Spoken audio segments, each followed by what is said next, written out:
Bolehkah azan dengan menggunakan rakaman? Setiap kali masuk waktu, automatik azan sendiri.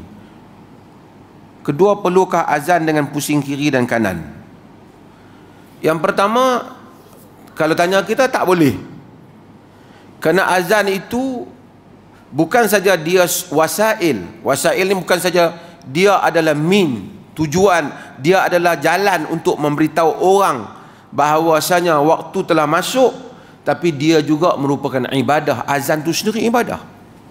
Sebab tu ada orang azan, mendengar azan, jawab azan, pahala jawab azan, adat orang yang azan, ia ibadah. Maka ia dilakukan. Ibadah tak dilakukan oleh mesin ataupun device.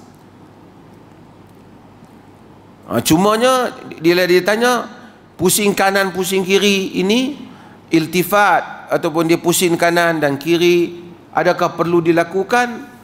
Ada dua mazhab dalam masalah ini sekurang-kurangnya pendapat. Pendapat yang pertama, disunatkan bagi meniru apa yang telah dilakukan pada zaman dahulu. Namun pendapat yang kedua kata tujuan yang dilakukan hal itu kerana nak sampaikan suara supaya setiap arah mendengar suara azan. Hari ini dengan adanya pembesar suara, hal itu tidak perlu lagi dilakukan.